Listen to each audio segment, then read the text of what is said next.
Happy Monday, everybody. Good morning. Good morning.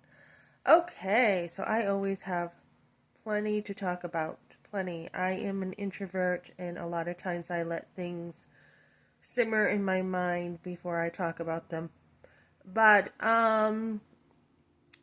let's talk about a couple things here. Let's talk about first morning prayer. How important is morning prayer? It is vital. It is vital. I have OJ right now. Once you get in the habit of eating right, it just comes natural. It's not that hard. It's actually easier to eat right than it is to eat wrong. Once you get in the habit of having food around that's good for you, etc., and you've set up systems and good habits, my water bottles have increased now. Um, it's good for you. So, yeah, I mean, throughout the night, I get dehydrated, so I have to have more water. But somebody had said to me, I don't really pray in the morning. I'm not a morning person who prays. I'm a night person. I pray after work.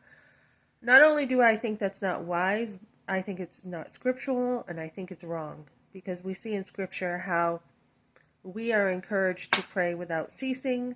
We are told to pray morning and night. So the thing about the morning prayer is extremely powerful because you don't know what's coming at you during the day.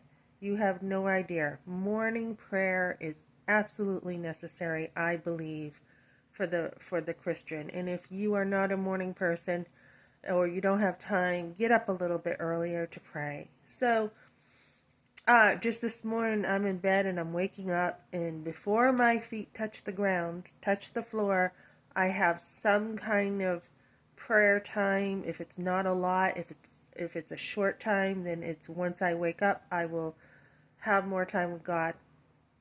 But before my feet hit the ground, I'm like talking to God because we are to abide in Him, and we need Him. We need Him. So I get a knock on the door, and my son says the toilet's plugged up, and he's walking over to Lowe's to get some plungers for both bathrooms.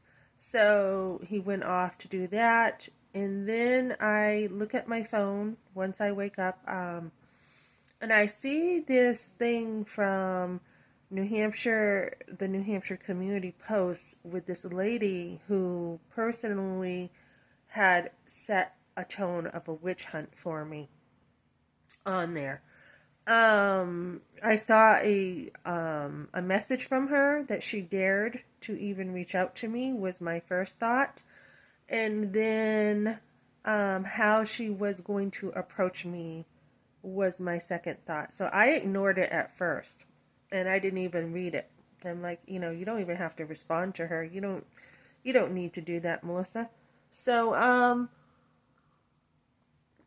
I got this message and this friend request from this woman who was like, you know what, it's so and so, and it's on my other post, her name, it's so and so, and I'm the person who was sparring with you. Sparring, that's what you call it. And, I want to say sorry for my behavior. I'm actually ashamed of the way I behaved. I went to God last night and I repented and I asked Him to forgive me for what I said, and I don't know what got into me, she said. I have no idea what got into me. And she said, so I've asked God to forgive me. I am sorry. God has forgiven me.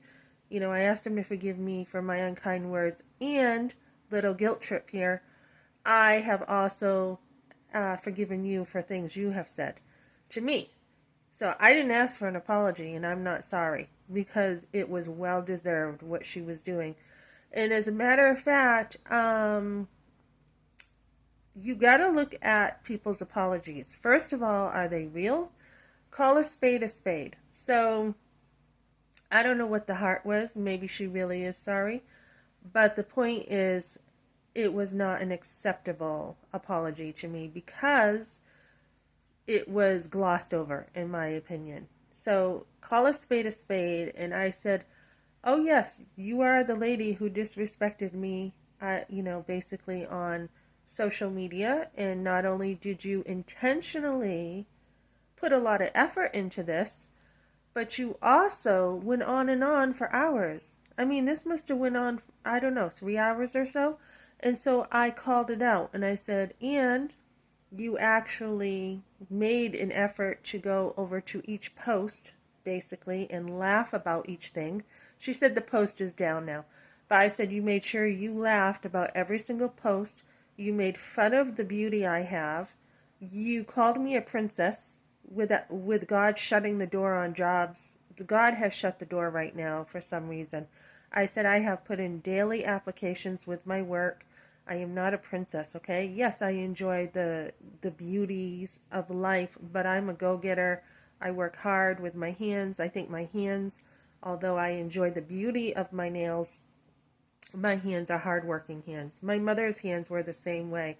Dishwashing, hard-working hands.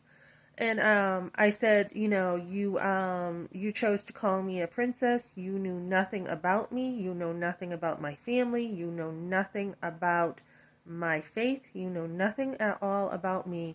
And then you went into disrespecting me about my marriage after 34 years, after being an excellent wife. You chose to come in here and say that that divorce was my fault. And then I've known my husband since childhood. So you've chosen to intentionally disrespect me on a huge level. You know, she said, oh, I should have just ignored it. Yeah, that would have been good. Or she said she'd be praying for me, and she could have easily said on, social media, Melissa, I will be praying for you. Because I try to find solutions. And I said, anyone who wants to support my channel, you can. I'm not really finding work, which is the truth, and I am living in a military base, and I was told yesterday you are going to have a hard time finding work in this area, so I need to get, into a bigger, wider view without a vehicle here. I had to ask where some buses go to, and this bus over here, this bus does not really run much compared to downtown. So I'm just trying to figure things out. Applications daily. Yesterday when I got my nails done, always try to make, everything into making money. Always. Even my nice pink shirt I had gotten, I used the rewards and got half off. But when I was down there, I went back to a job I had applied for and said, I didn't hear from you. And they're like, oh, well, you could have put it in on this street, but it's actually this street. You want to look it up in. So trying to, there's these nuances, when you are looking for work of what is it that's holding back the job. Try to figure it out, and that's exactly what I was doing. What is going on in Colorado? Why am I having a hard time finding work? Because I've never had a hard time finding work, really. And so she went, and I said, and then you went on about this, and you also did this, this, and this, and I will not be accepting your friend request. So I think it's important to, when someone's trying to apologize, to not accept a glossed over apology. I said, you said your relationship with God is between you and God, and it is. So if she asks God to forgive her, that's her business. It's not mine. I didn't say sorry. And there are a lot of people in our lives who give us different kinds of sorries. Like, some people don't have sorry in their language, and that's okay. I mean, like when I was growing up, I had family that we didn't really say sorry, but you kind of knew. Like I would know when my dad was sorry, right? He didn't have to beg for an apology. There's people that you just kind of know they're sorry, and they won't say sorry, but they'll do something else so you know that they're sorry. No big deal. A lot of times you just get over it and you're like, don't worry about it, no big deal, right? But then there's one day I was over, this lady mentored me, well-known lady, nice lady. We only had one time we had bumped heads. I brought my kids over, and she just was like, oh, just sit your kids over there and give them some crayons and, just go do this while we go over here and talk. And I really felt like I was being walked on, and I said, hey, I said, you actually kind of just walked on me, and, I, as a mom, am not comfortable leaving my kids over here while we go and talk. And, she's like, oh, would you just forgive me then? Just forgive me. And I'm like, no, I won't. And she had said later, you are called to forgive. And I just felt like it was such an insincere apology that I told her, no, I would not forgive her. And she's like, you are called to forgive. And when she was forcing me to forgive her, I actually said, no, I will not be forgiving you. And of course I did after. But when somebody says just forgive, sometimes people can't say sorry. So you have to forgive for you, or otherwise you are not going to heal. But when somebody wants a relationship and they're saying, would you forgive me? They really should be naming exactly what you are forgiving. And it's not a matter of, I don't forgive you, usually, because that's between me and God, who I forgive. And I do forgive people before God. But it's a matter of trust, right? So this woman wanted to be on my, to have a relationship, and the answer is no. When someone shows you who they are, believe them. Believe them. And it's not that I can't be a friend to somebody who just tore me to pieces, because Jesus was a friend to sinners. But it's also a matter of, being wise in trusting somebody. So after that, I said, look, you're an older woman and you slandered me. You were malicious. And it's not that I would not be a friend in general or love your enemies and be good to them. I actually did a favor, I think, and was a friend to her today to point out exactly what she did and not let her get away with thinking it was just sparring, So, who your friends are, be careful. Have they earned it? Have you gotten to know them for years? There are people you get to know for years, and yeah, they make a mistake, and you can, you know them already, and you've got to give grace. But for someone you don't know, and they are just attacking you over and over on social media, and you don't even know them, I had tried to stop her too, and I'm like, you call yourself a Christian. Where do you go to church?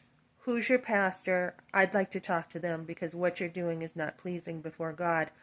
And, that's important to hold people accountable. So I said, you basically, you did a witch hunt, basically. It would have been very easy for her to say, hey, what's going on? You can't find a job right now. Is it, how can I pray for you? What's going on? We as women have the ability to turn and influence people, right? We have the ability to turn people's heads into, to influence people for good. So, after she put that post up, like, why can't you work? I said, why is it a husband can't provide for his family? So it just went down. It was just someone else saying, why don't you work? And da da da da da. And it just blew into something huge. And I'm glad if they did take the post down, because it wasn't very edifying in the community. It was a witch hunt for a few hours. And all I did was put a picture of me as Wonder Woman with a little bit of humor there. Somebody said, it's sad Wonder Woman can't find a job. And it's not that I can't find a job. It's I was being creative and I could not find a job at the moment. I have applications in, and I am somebody with over 70 different jobs. I think I can find work. But there is a different vibe over here. There is with work. And like I said, if I went to New Hampshire to find work, I'm looking for work. So, anyways, it was not me in New Hampshire with, I had gone over to Duncan's, and she's like, well, go. I said, I have another job too. And she's like, well, go to the other job and get the hours first. And I'm like, okay. So I got the hours, and then she's like, well, I didn't know that meant that you can't come in at 4 a.m. So she didn't really have hours for me.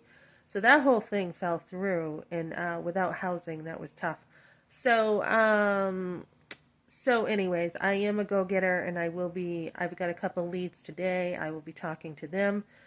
And somebody said, "How are you surviving?" And I said, "I don't know. I don't know. It's but God. It's daily." And I may actually have to bus over to get plasma today, to donate plasma. I haven't done that since I was on antibiotics like, what, way back in May or June, and then I just got busy, so I haven't donated in a while. And I worked instead, which I prefer doing that over donating plasma, because I don't like that, doing that on a regular basis.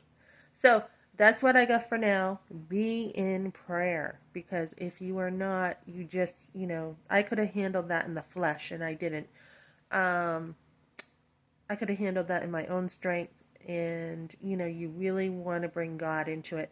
But when someone really does apologize, and they're like, you can talk about it, you can communicate and say, I'm sorry because I didn't do this, I actually did that. And, I apologize for that, and the reason why I did it was because I didn't think before I talked. It's not, I don't know what got into me. I wasn't thinking. I chose to think the worst of you. I chose to choose to do this instead of do that. And yeah, I should have ignored you, or ignored your post if it made you stumble. Yeah, that's some responsibility there. I should have done this instead. So, that's the kind of apology I think we need when somebody is doing something at that level. If you know a person well and they're just like, I screwed up, don't even look for an apology sometimes. You already know they feel bad. Don't make it worse on them. So I think apology is really depends on personality, the relationship, and just a lot. But always before God, you have to forgive, or you will not be forgiven. Okay, thanks for joining me, guys.